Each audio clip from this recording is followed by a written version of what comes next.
Hello everyone, my name's Dean, let's talk crypto. So today is going to be a quick update just about Bitcoin, no altcoins. And the reason being is that we're experiencing a slight correction. As we said, Bitcoin is in this rising channel. Right now I'm on the daily chart. And as you'll see, we have some slight downwards price action, but we're still respecting the confines of this channel here. That I've pointed out, and that is bullish. It's still an uptrend. We're still forming higher highs and higher lows, and our target before a major correction is this 5,400 mark. Again, I'm not exactly sure where this fourth wave will go, and once we get first to the third wave, where I believe the third wave will end, we can talk about where this fourth wave will end. So don't pay too much attention to where that's at. Typically, there is some symmetry with the end of the second wave and the end of the fourth wave. But again, that's not so important. I think technical analysis is useful, but looking too far ahead, I don't know why, I don't see the point in that, except to make, some rough estimates on price projections. So, do I go into this coin versus that coin? What's the higher sort of price potential or growth potential? Other than that, just look one move ahead, I think is probably best. All right. So it looks like we're in this uptrend, but we're hitting the bottom of this channel. We have broken the channel before, and it happened here in this two wave.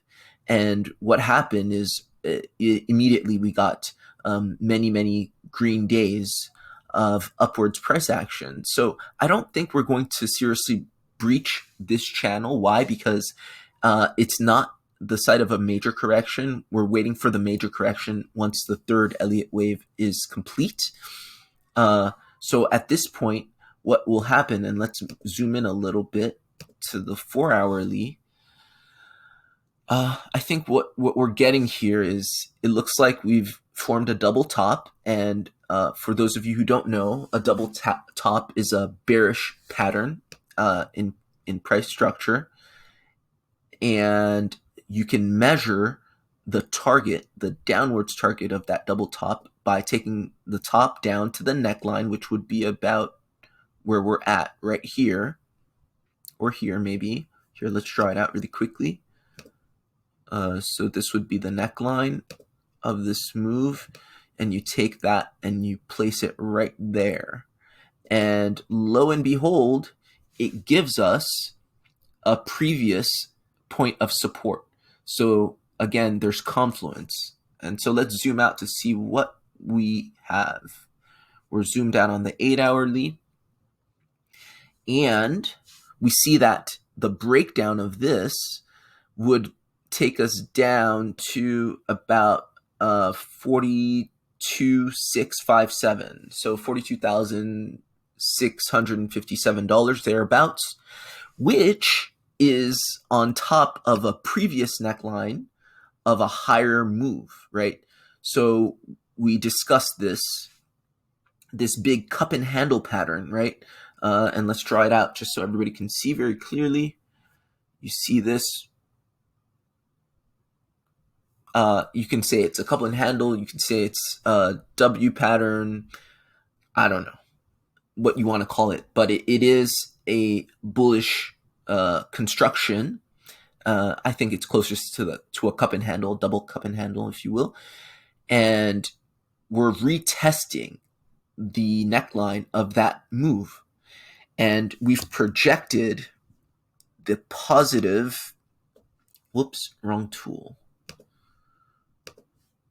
We've projected the positive or the measured move of the upside of this target to be, or of this structure to be our 54.55 target. I think we said 54 once, and then we remeasured to 55. So let's put it at 55 because I think that's more accurate.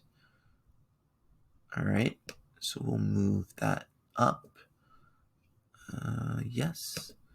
So yeah, that's that's confluence. So we had one thing, we measured it, we got a target, and that target was approximately 55,395, so 55.4, which is our next target. Anywhere between, I think we said 51 and 55, right? And 55 was the top. And now we have this rising channel, a slight breakdown of this channel. It looks like we're going to get, and right on top of this previous resistance, which is around 40, what is it? Yeah, 4,300, right around 4,300. So I think that we're going to get a dip down to 4,300, and then right there sort of form a reversal pattern, either a V or a W. So it's going to look, let's zoom in just to see what it may likely look like. So probably something like this, right? Oh, that's terrible. Sorry, I'm going to use another tool because that was horrendous. Let us use this path tool. Zoom in. Take it. So it's going to look something like this. I'd say probably a W. Boom, boom, boom. Something like that. Okay.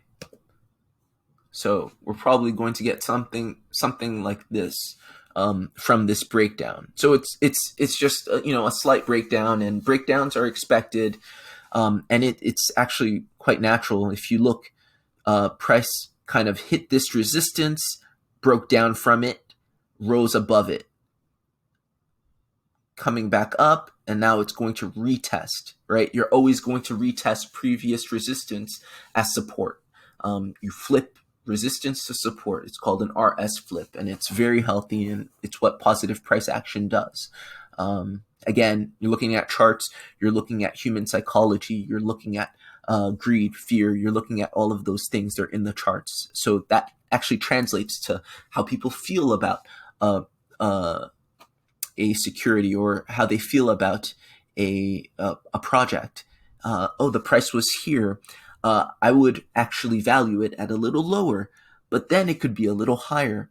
But I would also buy it at that previous point, so on and so forth. I'm not exactly sure what that would translate to, but that's essentially it. It's a microcosm of our feelings about certain projects and the price speculation around them. So that's what I think Bitcoin's most likely going to give us. And again, if we're going to get a Bitcoin drop of 5%, remember, that may translate into a drop of 6-7% in other projects. Now that Bitcoin's dominance is a little down, you may get even less of a drop in other projects, maybe 3%, 2%, but it really depends where each project is. It really depends on how high they're above their previous support, or how close they are to their previous resistance. So that's pretty much what's going on. I hope that was useful. If you like that, smash the like button, subscribe for more, and I'll see you guys tomorrow.